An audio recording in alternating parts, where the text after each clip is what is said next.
فضای غبارآلوده استدیو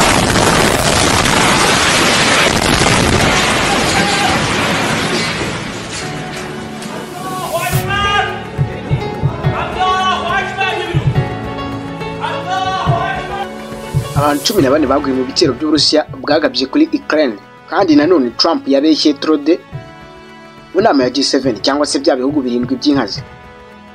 Israel ntiri gukozwe guhagarika ibitero. Tureba n'amakuru agezwe mu ntambara ibanganisha na Iran. Ibitero bikomeye Uburusiya bwaraye bugabye ku murwa mukuru wa Ukraine Kiev byakuyemo abantu 14 abandi benshi barakomeye. Ibi bitero biri mu bikomeye Uburusiya bugabye Kiev kuva impande zombi zakinjira mu ntambara karundura. Aho Uburusiya bwarashe misile 32 na drone 440 nkuko byatangajwe na Minisitiri w'umutekano w'imbere mu gihugu muri Ukraine Ihor Klimenko.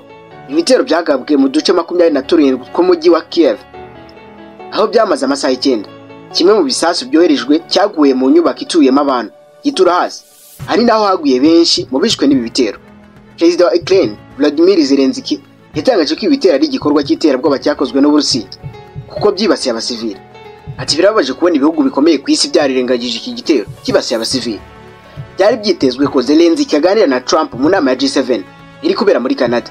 Gusa Trump yavuye muri iyo nama igitaraganya asubira muri Amerika, aho bikekwa ko yaragiye gukomeza gukurikirana intambara iri guca ibintu hagati ya Iran na Israel. Intambara bivugwa ko Amerika ishobora kwinjiramo. Ku rundi ruhande kandi Ukraine yarashe drone zirenga 147 mu Burusiya. Gusa igisirikare cy'icyo gihugu kibasha kuzikumira zose ku buryo nta nimwe yageze mu cyerekezo yari yahawe umurwa mukuru w'Uburusiya Moscow. Amakuru nanone ari guca uruhondogoro n'ukuntu Trump yabeshye Trudeau mu nama ya G7.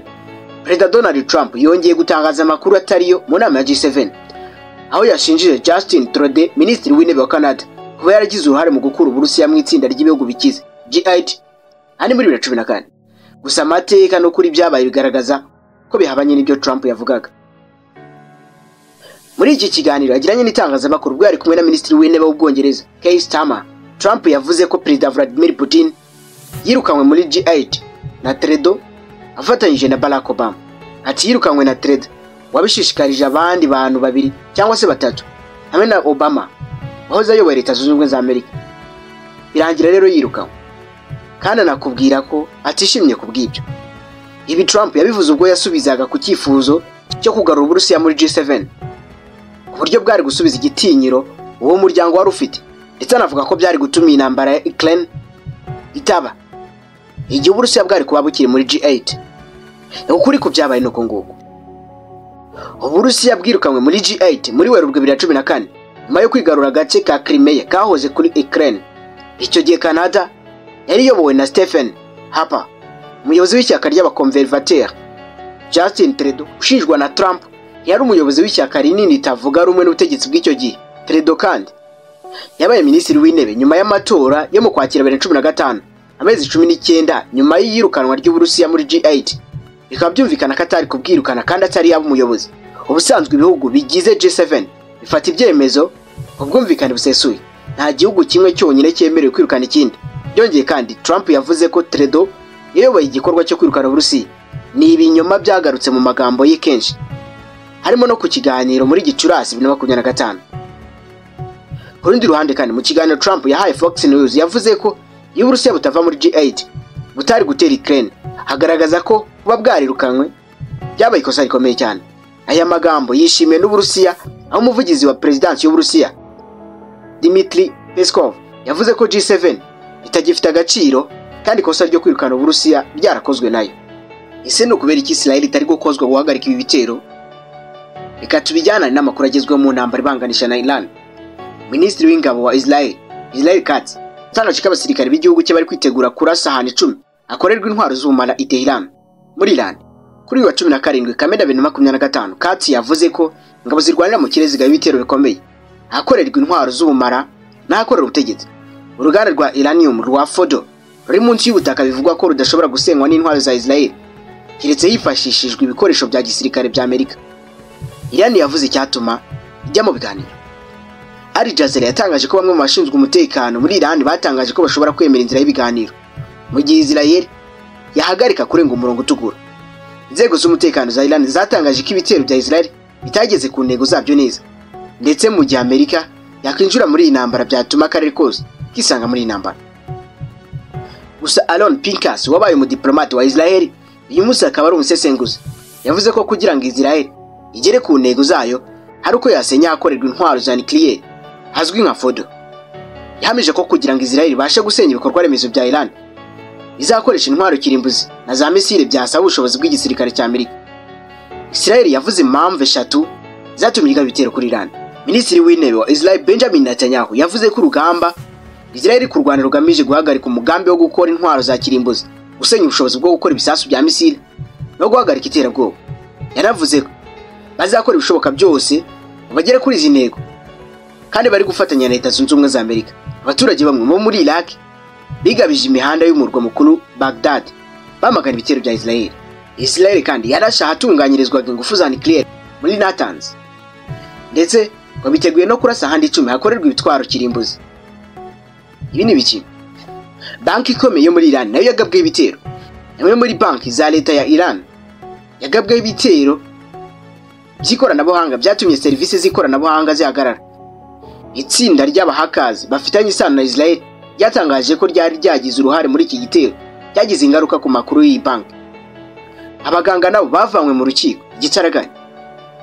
Minisitiri w'ubuzima wungirije wa Iran Sayed Sajjad yatangaje ko abaganga bose bari mu kiruhuko basubira mu kazi. Ati ibiruhuko by'akazi ku baganga n'abaforomo bose byahagaritswe kandi basabwe kuguma mu bigo by'ubuvuzi atari ugutanga serivisi z'ubuvuzi gusa, ahubwo bakanatera akanyabugabo no gukomera mu mutwe abashinzwe kwita ku barwayi. Israel rero yahize kwica Khamenei nkuko na Jembe garuka no mu kiganiro cyabanje. Minisitiri w'ingabo wa Israel Katz yahamije ibitero kuri Iran bikomeza kwisukiranya, anaburira umuyobozi w'ikirenga Ayatollah Ali Khamenei kashobora gupfurwa Saddam Hussein. Intambara hagati ya Iran na Israel ubu yinjiye ku munsi wayo wa gatandatu, impande zombi zikomeza kurasana zikoresheje intwaro ziremereye. Mu ijoro ryo kwa 16 Kamena Iran yarashe ibisasu byinshi muri Israel isenya inzu i Yerusalemu na Tel Aviv. Israel nayo yica umugaba mukuru w'ingabo za Iran. Minisitiri w'ingabo wa Israel Katz yatangaje ko umuyobozi w'ikirenga wa Iran nadahagarika ibitero azicwa nkuko Saddam Hussein wa Iraq yishwe. Ati ndaburira umunyagitugu wa Iran mubuza gukomeza gukora ibyaha by'intambara no kurasa ibisasu bya misile ku basivile b'abanya-Israel. Khamenei agomba kwibuka neza iherezo ry'umunyagitugu wo mu gihugu baturanye, nawe wari warahisemo inzira nk'iye yo kurwanya Israel. Turakomeza n'uyu munsi kurwanya ubutegetsi bw'igitugu n'igisirikare muri Tehran. Saddam Hussein wari perezida wa Iraq yishwe na Amerika mu ntambara y'2003. Katz yongeye kubura abatuye Tehran ko bagomba guhunga mbere yuko ibyago bikomeye bibagwira. Munyemerere kandi turebire hamwe ukuntu Amerika yimuye indege 30 z'intambara mu gihe hiyongereye guhihishwa ko ishobora kuba igiye gutera Iran. Indege za gisirikare nibura 30 za Amerika zimu aho zari ziri ku kibuga cy'indege cya gisirikare muri Amerika zijyanywe Burayi mu minsi 3 ishize. Nkuko amakuru y'urubuga rukurikirana ingendo z'indege yagenzuwe na BBC Verify agaragaza ko zose zari indege za gisirikare za Amerika kandi zifite umwihariko wo gutwara petrol yo guindege z'intambara n'izirekura ibisasu. Urubuga rwa Flight Radar 24 rugaragaza ko nibura zirindwi muri izo ndege zose zo mu bwoko bwa KC 135 zabaye zihagaze ku kibuga cy'indege cya gisirikare cya Amerika. Yaba biri muri Espagne, Scotland, muri Ecosse no mu Bwongereza. Ibyo bibuga byose bagiye bagabanya izo ndege. Izo ngendo z'izo ndege zibaye mu gihe Israel na Iran bikomeje kurasana nyuma y'uko Israel igabye igitero kuri Iran kwa gatanu ivuga ko igamije gusenya gahunda za nucleaire za Iran. Ibisobanutse neza niba kwimura izo ndege kwa Amerika ari isano byabifitanye niyo ntambara. Ariko nanone inzobere imwe yabwiye itangazamakuru ko izo ngendo z'indege z'intambara zitwara petrol atari ibintu buri wese yakizera. Justin Blank, umusesenguzi mukuru mu kigo cy'ubushakashatsi ku bya gisirikare n'umutekano cyo mu Bwongereza cyitwa RUSI, Royal United Service Institute, yavuze ko kohereza indege byumvikanisha cyane ko Amerika irimo gushyiraho uburyo bw'ingoboka bwo gufasha ibikorwa by'imirwano ikaze muri ako karere mu byumweru 2 biri imbere. Indege zirindwi zabonye n'itangazamakuru zamaze gukomeza urugendo, ndetse n'amakuru y'urubuga rukurikirana ingendo z'indege agaragaza ko zabonetse kwa kabiri nyuma ya saa 6 z'amanywa ziguruka mu burasirazuba bw'umujyi wa Sicily hari mu Butaliyani. eshatu ntiziragaragaza aho zerekeje, naho indege imwe yo yaguye ku kirwa cya Crete mu Bugereki. Ariko wahoze ari umugaba mukuru w'ingabo za Ireland, Vice Admiral Mark Merritt, yavuze ko izo ngendo zishobora kuba ziri muri gahunda ngari y'amayeri yo guteza urujijo. Ishobora kuba igamije gutuma Iran igira ibyo yemera nk'ibiganiro ku byerekeye gahunda zayo za nuclear. Mu ntangiriro kandi Israel yagabye igitero kwa gatanu mu bikorwa remezo bya Iran, nyuma y'umunsi umwe igihe ntarengwa perezida wa Amerika Donald Trump yari yahaye Iran cyo kuba yemeye amasezerano yo guhagarika gahunda yayo ya nuclear kirenze. Ingendo z'indege z'intambara zibaye mu gihe hari amakuru ko Amerika yamanuye ubwato rutura bw'intambara indege zihagurukiraho zikanagwaho bwitwa USS Nimitz, ibukuye mu nyanja yo mu majyepfo yo mu Bushinwa ibwerekeza mu karere k'uburasirazuba bwo hagati. Ibiro ntaramakuru Reuters bwatangaje ko igikorwa cy'ubwo bwato cyari giteganyijwe kubera Vietnam cyaburijwemo nyuma y'icyo ambasade ya Amerika mu murwa mukuru Hanoi wa Vietnam yise ibisabwa mu mikorere byihutirwa. Urubuga rwo kuri internet rwitwa Marine Traffic rukurikirana ingendo z'amato rwagaragaje ko ahantu hanyu mu bwato bwa USS Nimitz beruka kuboneka ari mu Bunigo cyangwa se Strait cyangwa se mu Gifaransa Detroit, aho mu gitondo cyo kuwa kabiri bwari burimo bwerekeza muri Singapore. Ubwato bwa USS Nimitz babutwaye itsinda ry'indege z'intambara ndetse bwerekejwe n'amato menshi y'intambara ashwanyaguza ibisasu bya misiri bishobora kuraswa kuri ubwo bwato rutura. Ayo mato abuherekeza yitwa DDG-S cyangwa se Guided Missile Destroyers. Amerika kandi yanimuye indege z'intambara zo mu bwoko bwa F-16, F-22 na F-35 izijyana ku bibuga by'indege bya gisirikare byo mu burasirazuba bwo hagati, nk'uko abategetsi batatu ba gisirikare babwiye Reuters kwa kabiri. Indege za gisirikare zitwara petrol zimuri Burayi mu minsi ishize zishobora gukoreshwa mu guha petrol izo zoherejwe mu burasirazuba bwo hagati mu gihe petrol yaba yazishiranye. Mbere y'uko wa kabiri kandi Vice President wa Amerika J.D. Vance yumvikanye avuga ko Amerika ishobora kwinjira mu bitero igafasha Israel.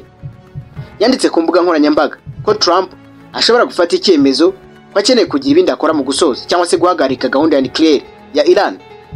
Byemezwa ko Iran ifite ibigo bibiri by'ingenzi byo munsi y'ubutaka bitunganyiriza uranium yo gukoresha muri gahunda ya nuclear.